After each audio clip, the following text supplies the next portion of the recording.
প্রতি বছর পবিত্র হজ পালনে লাখো মুসলমান সৌদি আরবে যান। তাদের কারো কারো নানা রকম শারীরিক সমস্যাও থাকে।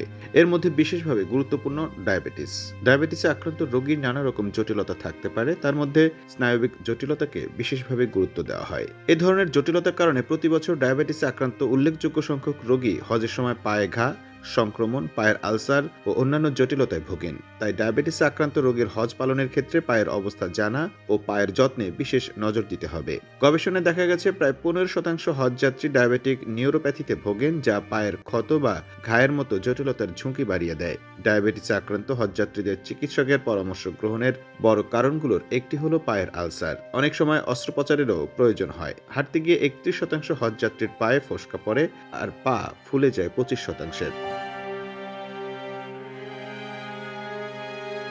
অনিয়ন্ত্রিত ডায়াবেটিসের রোগীর পায়ে সংক্রমণের ঝুঁকি বেশি থাকে। রোগ প্রতিরোধ ক্ষমতা কমে যাওয়া, দুর্বল ক্ষত নিরাময় এবং নিউরোপ্যাথি ও পেরিফেরাল ভাস্কুলার রোগের কারণে ডায়াবেটিসে আক্রান্ত রোগীরা পরবর্তী সময় গুরুতর জটিলতায় পড়েন।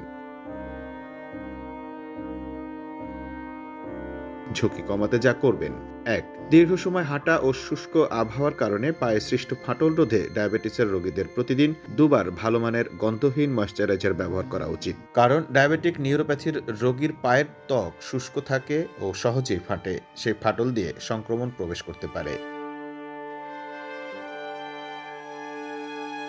রাতে সব কাজের শেষে নিজের পা ভালো করে দেখে নেওয়া দরকার। সারাদিন হাঁটার পর পায়ে ব্যথা বা কামড়ালে গরম পানিতে পা ডোবানো যাবে না। ৩. এক স্থান থেকে অন্য স্থানের দূরত্ব ৫ থেকে ১৫ কিলোমিটারের মধ্যে হলে মোটর চালিত যান বা হুইল চেয়ার ব্যবহার করা নিরাপদ। ৪. জুতা পরা নিষেধ। এমন এলাকায় প্যাডেড মোজা ব্যবহার করা যেতে পারে। একেবারে খালি পায়ে হাঁটা যাবে না, এতে চোট পাওয়ার ঝুঁকি থাকে। ৫. হাঁটার প্রস্তুতি হিসেবে হালকা ওজনের পায়ের গোড়ালি ও বলের প্যাডিং সহ নরম প্যাডেড জুতা সঙ্গে রাখতে হবে। পা পরীক্ষা করার জন্য একটি আয়না, অ্যান্টিসেপটিক মলম ও ছোট ক্ষত নিরাময় ড্রেসিং করার জন্য গজ কাপড় ও আয়োডিন সলিউশন ইত্যাদি সঙ্গে রাখতে হবে। ৬. পা সবসময় শুকনো রাখা উচিত। সন্দেহজনক ক্ষেত্রে অপরিবর্তনীয় টিস্যু, ক্ষতির ঝুঁকি কমাতে প্রোফাইল্যাকটিক অ্যান্টিবায়োটিক বা ছত্রাকরোধী মলম বা ওষুধ চিকিৎসকের পরামর্শে নিয়মবিধি জেনে নিয়ে সঙ্গে রাখতে পারেন। Mamun Mahfuz, time news desk.